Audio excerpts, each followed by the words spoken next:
नमस्कार दोस्तों, कास क्लासेज में मैं चंद्रहास एक बार फिर से आप सभी का स्वागत करता हूं। और आज की इस वीडियो में हम जनगणना के बारे में जानेंगे। भारतीय भूगोल की कक्षा 3 में हम जनगणना के बारे में पढ़ेंगे और जितने भी जनगणना से संबंधित पॉइंट बनते हैं, जितने भी संबंधित प्रश्न बनते हैं वो सभी पॉइंटों को एक एक तरीके से हम क्लियर करेंगे। हम आपको इस वीडियो में ये भी बताएंगे कि विश्व में पहली बार जनगणना का कार्य कहाँ किया गया था। हम आपको इस वीडियो में ये भी बताएंगे कि आधुनिक पद्धति से सर्वप्रथम जनगणना कहाँ हुई थी। और हम आपको इस वीडियो में ये भी बताने वाले हैं कि विश्व में पहली बार दशकीय जनगणना की शुरुआत, डेकेडल सेंसस की शुरुआत कहाँ से हुई थी और कब हुई थी। और इसी के साथ साथ में हम और भी महत्वपूर्ण प्रश्न जो भारत की जनगणना से संबंधित है उनको भी पढ़ेंगे। और हम ये भी देखेंगे इस वीडियो में कि भारत के अंदर कौन कौन व्यक्ति कब कब जनगणना आयुक्त रहा था, सेंसस कमिश्नर रहा था। इन सभी पॉइंटों को हम एक एक तरीके से बारीकी से क्लियर करेंगे। आप हमारे साथ में अंत तक जरूर बने रहिएगा और हमारे साथ में सीखते रहिएगा बहुत ज़्यादा महत्वपूर्ण प्रश्न। तो चलिए अब हम स्टार्ट करते हैं। आज की इस वीडियो का जो मुख्य उद्देश्य है वो आपको जनगणना बताना है। जनगणना जो शब्द है जिसे इंग्लिश में आप सेंसस के नाम से जानते हैं। सेंसस जो लैटिन भाषा के शब्द सेंसेरे से आया है। सेंसस शब्द की उत्पत्ति लैटिन भाषा के शब्द सेंसेरे से हुई है, जिसका अर्थ होता है टू रेट, जिसका अर्थ होता है जनगणना, जिसे आप इंग्लिश में सेंसस के नाम से जानते हैं। सेंसस शब्द लैटिन भाषा के शब्द सेंसेरे से आया है, जिसकी उत्पत्ति सेंसेरे से हुई है। और सेंसेरे जिसका अर्थ होता है टू रेट, जिसका अर्थ होता है। अब जनगणना का सर्वप्रथम कार्य ऐसा माना जाता है कि 1500 ईसा पूर्व, आज से लगभग 1500 ईसा पूर्व के दौरान भी जनगणना का कार्य किया गया था। उसके बाद में जनगणना का कार्य देखा गया है। कौटिल्य, विष्णुगुप्त या चाणक्य ने जो अर्थशास्त्र लिखी थी उसके अंदर भी जनगणना का कार्य देखा गया है। उसके बाद में जनगणना का कार्य देखा गया है अबुल फजल द्वारा रचित आईने ए अकबरी में भी जनगणना का कार्य देखा गया है। और उसके बाद में क्वेश्चन बनता है कि आधुनिक पद्धति से सर्वप्रथम जनगणना कौन से देश में और कब हुई थी। सबसे पहला तो क्वेश्चन यही बनेगा। उसके बाद में हम आपको भारत की जनगणना के संदर्भ में भी पॉइंट बताएंगे। तो सबसे पहले यदि आपसे पूछे कि आधुनिक पद्धति से सर्वप्रथम जनगणना का कार्य कौन से देश में किया गया था और कब किया गया था, तो यदि आपसे पूछता है कि आधुनिक पद्धति से सर्वप्रथम जनगणना का कार्य कौन से देश में किया गया और कब किया गया, तो आप बताएंगे 1749 के अंदर स्वीडन में। 1749 में स्वीडन में पहली बार आधुनिक पद्धति से जनगणना का कार्य किया गया। लेकिन 1947 से पहले जब भारत ब्रिटिशों का गुलाम हुआ करता था, उस ब्रिटेन के अंदर या उस इंग्लैंड के अंदर पहली बार जनगणना का कार्य कब हुआ था, तो इंग्लैंड में पहली बार जनगणना का कार्य हुआ था 1801 में। और अब क्वेश्चन बनता है कि विश्व में पहली बार दशकीय जनगणना की शुरुआत कहाँ से हुई थी, तो आप बताएंगे विश्व में पहली बार दशकीय जनगणना की शुरुआत अमेरिका से हुई थी। और अमेरिका से कब हुई थी, तो आप ये बताएंगे अमेरिका से 1790 में। अमेरिका से दशकीय जनगणना की शुरुआत, डेकेडल सेंसस की शुरुआत अमेरिका से कब हुई थी, तो आप बता देना 1790 में। इंग्लैंड के अंदर सर्वप्रथम जनगणना कब हुई थी, 1801 में। और आप बता देना आधुनिक पद्धति से सर्वप्रथम जनगणना का कार्य कौन से देश में हुआ था, स्वीडन में। याद रखिएगा स्वीडन के अंदर। ये तीनों पॉइंट याद रखने। अब इसी जनगणना के अंदर हम भारत के अंदर जो जनगणना के पॉइंट बनते हैं उन सभी पॉइंटों को एक एक बेहतरीन तरीके से क्लियर करते चलेंगे। तो आपसे परम रिक्वेस्ट है कि आप वीडियो को बिल्कुल भी स्किप ना करें। आप इस वीडियो के अंदर एक से एक बेहतरीन क्वेश्चन भी पढ़ने जा रहे हैं। यदि आपसे पूछे कि भारत में सर्वप्रथम जनगणना का कार्य कब किया गया था, एग्जामिनर पूछेगा आपसे, तो आप बताएंगे भारत के अंदर सर्वप्रथम जनगणना का कार्य किया गया था 1853 में। हाँ बच्चे, आप ठीक सुन रहे हैं, आपने सही देखा है। भारत में सर्वप्रथम जनगणना का कार्य 1853 में ही किया गया था। किसके शासनकाल के दौरान किया गया था? लॉर्ड डलहौजी के शासनकाल के दौरान किया गया था। लेकिन ये जो जनगणना 1853 के अंदर भारत में की गई थी, इस जनगणना को मान्यता नहीं दी गई थी।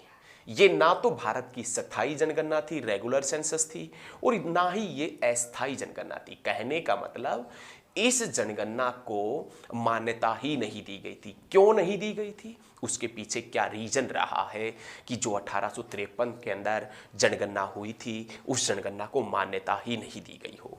ये हमारे पास में 4 दिशाएं हैं, उत्तर, दक्षिण, पश्चिम और पूर्व। ये जो जनगणना है, ये जनगणना सिर्फ उत्तर पूर्व दिशा के अंदर हुई थी। ये जनगणना पूरे हिंदुस्तान में ना होकर ये जनगणना सिर्फ और सिर्फ उत्तर पूर्व दिशा के अंदर हुई थी। इसी कारण इस जनगणना को मान्यता नहीं दी गई थी, ये याद रखें। उसके बाद में क्वेश्चन आता है कि भारत में पहली बार नियमित अनियमित जनगणना कब हुई? अनियमित जनगणना जिसे आप इंग्लिश में किस नाम से जानते हैं? तो आप बताएंगे इर्रेगुलर सेंसस के नाम से। भारत में पहली बार इर्रेगुलर सेंसस अनियमित जनगणना कब हुई थी? यह आपसे पूछेगा। अनियमित जनगणना ना पूछकर आपसे पूछेगा अस्थायी जनगणना कब हुई थी? तो आप बताएंगे 1872 में। 1872 में किसके शासनकाल के दौरान हुई थी? तो उस समय भारत के गवर्नर जनरल हुआ करते थे लॉर्ड मेयो। उस समय भारत के गवर्नर जनरल हुआ करते थे। लॉर्ड मेयो ने सोचा होगा कि भारत की जनसंख्या बहुत तीव्र गति से बढ़ रही है, तो इस जनसंख्या के बारे में हम जान लें, इस जनसंख्या के बारे में हम अध्ययन कर लें कि कौन से क्षेत्र में सबसे ज़्यादा महिलाएं हैं, कौन से क्षेत्र में सबसे ज़्यादा पुरुष हैं, किस क्षेत्र में सबसे ज़्यादा बच्चों का जन्म हो रहा है, किस क्षेत्र के अंदर अधिक महिला साक्षर हैं, किस क्षेत्र में अधिक पुरुष पढ़े लिखे हुए हैं, कौन सा क्षेत्र कितना बड़ा है, उस क्षेत्र का पॉपुलेशन डेंसिटी जनघनत्व कितना है। ये सभी चीज़ें, जनगणना से संबंधित सभी चीज़ें, पॉपुलेशन से संबंधित सभी चीज़ें जानने के लिए लॉर्ड मेयो ने 1872 में जनगणना करवाई थी। लेकिन ये भारत की अस्थायी जनगणना थी, इर्रेगुलर सेंसस थी, अनियमित जनगणना थी। क्यों? क्योंकि इसके बाद में ये डिसाइड बिल्कुल भी नहीं किया गया था कि आगे आने वाले समय में 5 साल में या 10 साल में या 15 साल में जनगणना होगी। इसके बाद में किसी को नहीं पता था कि भारत में जनगणना होगी या ना होगी। तो इसलिए ये भारत की पहली स्थायी जनगणना थी, और ये जनगणना 1872 में अस्थायी जनगणना थी, सॉरी, ये भारत की पहली अस्थायी जनगणना थी, और ये जनगणना 1872 में लॉर्ड मेयो के शासनकाल के दौरान की गई थी। उसके बाद में नेक्स्ट पॉइंट बनता है कि भारत में पहली बार नियमित जनगणना, रेगुलर सेंसस, भारत में पहली बार नियमित जनगणना जिसे हम कह सकते हैं कि रेगुलर सेंसस कब की गई थी? तो आप बताएंगे 1881 में। और ये जो रेगुलर सेंसस है, ये किसके शासनकाल के दौरान हुई थी? तो आप बताएंगे लॉर्ड रिपन के शासनकाल के दौरान भारत में पहली बार रेगुलर सेंसस नियमित जनगणना, रेगुलर सेंसस नियमित जनगणना, स्थायी जनगणना कब की हुई थी? तो आप बता देना 1881 में। उस समय भारत के गवर्नर जनरल कौन हुआ करते थे? तो आप बताएंगे लॉर्ड रिपन हुआ करते थे। कौन हुआ करते थे? Lord Ripon. यहाँ पर आप थोड़ा सा सोचने की कोशिश कीजिए। भारत में स्थायी जनगणना की शुरुआत हुई 1881 में। 1881 के बाद में ये डिसाइड कर दिया गया कि अब भारत में प्रत्येक 10 साल के बाद में जनगणना होगी, और इसीलिए 1881 की जनगणना को एक स्थायी जनगणना के रूप में पेश किया गया था। तो भारत में यदि आपसे पूछता है कि दशकीय जनगणना की शुरुआत भी कब से हुई थी, तो भारत में दशकीय जनगणना की शुरुआत पूछे तो भी आप बताएंगे 1881 के अंदर ही दशकीय जनगणना की शुरुआत हुई थी। पहली दशकीय जनगणना मतलब डेकेडल सेंसस जो पहली बार कब हुई थी? तो आप बताएंगे 1881 के अंदर। उसके बाद में नेक्स्ट क्वेश्चन बनता है कि जनगणना का महाविभाजक वर्ष। जनगणना का महाविभाजक वर्ष मतलब great dividing year. Great dividing year के नाम से किसे जानते हैं? ग्रेट डिवाइडिंग ईयर के नाम से किसे जानते हैं? ग्रेट डिवाइडिंग ईयर के नाम से किसे जानते हैं? तो आप बताएंगे। जनगणना का महाविभाजक वर्ष किसे कहते हैं? तो आप बता देना 1921 को। अब आपके सामने ये क्वेश्चन आपने बहुत बार पढ़ा होगा, ये क्वेश्चन आपके सामने भी आया होगा, लेकिन आपके सामने एक चुनौती खड़ी हो जाती होगी। आपने बुकों के अंदर, वन लाइनर बुकों के अंदर या जो भी बुक आप पढ़ते हैं उनके अंदर ये जरूर पढ़ा होगा। जब आपने जनगणना से संबंधित पॉइंट पढ़े होंगे तो ये प्रश्न भी आपने जरूर ही पढ़ा होगा कि जनगणना का महाविभाजक वर्ष किसे कहते हैं? तो आप बताएंगे 1921 को जनगणना का महाविभाजक वर्ष कहते हैं। लेकिन जनगणना का महाविभाजक वर्ष 1921 को क्यों कहते हैं, ये आपने समझने की कोशिश नहीं की, और आज हम बहुत बेहतरीन तरीके से समझाएंगे। जनगणना का महाविभाजक वर्ष 1921 को क्यों कहा जाता है वो देखिए। 1921 से पहले जनगणना हुई थी 1911 में। 1921 से पहले जनगणना हुई 1911 में। तो 1911 के अंदर जो भारत की जनसंख्या थी, 1911 के अंदर जो भारत की जनसंख्या थी, 1921 में जो भारत की जनसंख्या देखी गई वो भाई साहब 10 साल में बढ़ी नहीं, वो घटी हुई मिली। ऐसा भारत में कभी भी नहीं हो सकता। अरे नई साल, 1 जनवरी 2021 में नई साल वाले दिन लगभग 60,000 बच्चों का जन्म हुआ है, तो जनसंख्या घटने का तो कोई मतलब ही नहीं है। भारत के अंदर मेरे भाई जनसंख्या घटेगी नहीं, हमेशा बढ़ेगी। और जब भी 10 वर्ष के बाद में हम जनगणना को देखेंगे तो जनसंख्या कभी घट ही नहीं सकती, हमेशा बढ़ेगी, है ना। जनगणना का घटने का कार्य भारत में नहीं हो सकता, जनगणना तो बढ़ेगा हमेशा। लेकिन 1911 के अंदर जो जनसंख्या देखी गई जनगणना के दौरान, 1921 के अंदर जब जनगणना हुई उसमें जनसंख्या देखी गई, उसमें जनसंख्या घटी हुई मिली। और कितने परसेंट घटी हुई मिली? तो आप बताएंगे 0.39%, मतलब माइनस में, मतलब 0.39% घटी हुई मिली थी।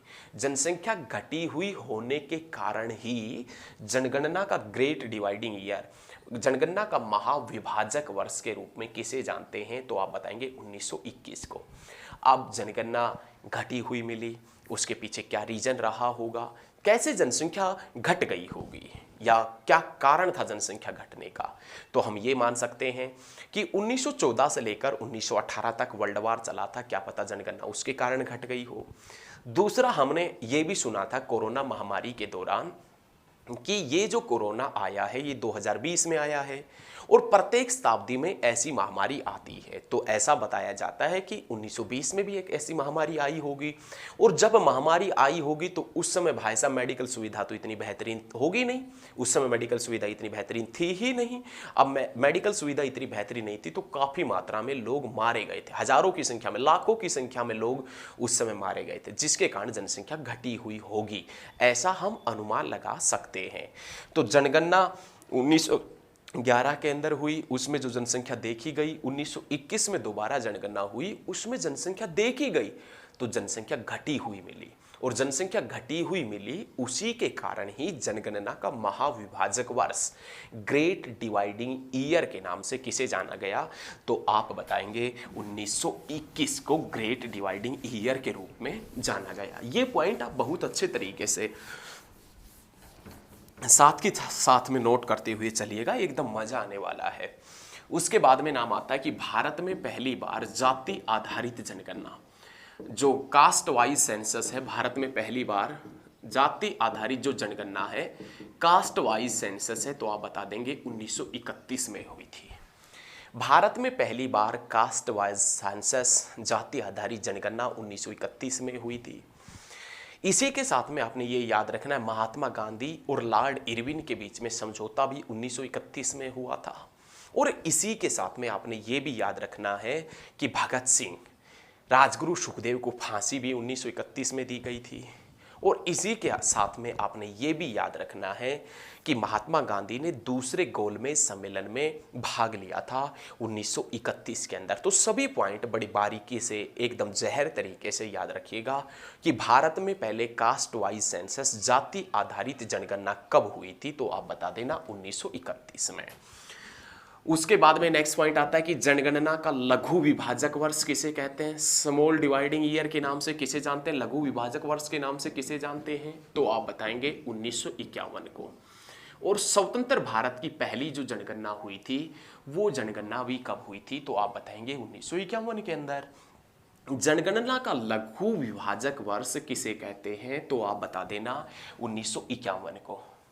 क्यों कहते हैं? 1951 से पहले जनगणना हुई होगी 1941 में, ऐसा हम अनुमान लगा सकते हैं। 1951 से पहले जनगणना हुई होगी 1941 में। 1941 के अंदर जो शिशु जन्म दर थी, छोटे बच्चों की जो जन्म दर थी छोटे बच्चों की, और 1951 के अंदर जो शिशु जन्म दर देखी गई वो सर्वाधिक रही है। 1951 की जनगणना में शिशु जन्म दर सर्वाधिक होने के कारण इस जनगणना का लघु विभाजक वर्ष के नाम से जाना गया है। याद रखना है, लघु विभाजक वर्ष के नाम से, स्मॉल डिवाइडिंग ईयर के नाम से किसे जानते हैं? 1951 को। और ग्रेट डिवाइडिंग ईयर, लघु महाविभाजक के नाम से किसे जानते हैं? 1921 को जानते हैं। ये स्वतंत्र भारत की पहली जनगणना भी थी। स्वतंत्र भारत की पहली जनगणना भी कब हुई थी? तो आप बता देना 1951 के अंदर स्वतंत्र भारत की पहली जनगणना हुई थी। ये याद रखना बने। उसके बाद में नाम आता है कि भारत में पहली बार कंप्यूटराइज सेंसस, भारत में पहली बार कंप्यूटराइज जो सेंसस है, पहली बार भारत में भारत में पहली बार कंप्यूटरीकृत जनगणना कब हुई थी? कंप्यूटराइज सेंसस कब हुई थी? तो आप बता देंगे 2001 में। 2001 में भारत में पहली बार कंप्यूटराइज सेंसस हुई थी, कंप्यूटरीकृत जनगणना हुई थी। उसके बाद में वर्तमान में 2011 की जनगणना चली हुई है। वर्तमान में जो जनगणना का कार्य चला हुआ है वो 2011 की जनगणना का कार्य है। ये जनगणना स्वतंत्र भारत की 7वीं और वैसे 15वीं नंबर की जनगणना है। ये जो जनगणना है ये स्वतंत्र भारत की तो 7वें नंबर की है, और वैसे कौन से नंबर की जनगणना है? 15वें नंबर की। हम 1872 से देखें, हम 1872 से जनगणना देखें तो ये 15वें नंबर की जनगणना है। और हम स्वतंत्र भारत के बाद की जनगणना देखें तो ये कौन से नंबर की जनगणना है? 7वें नंबर की जनगणना है।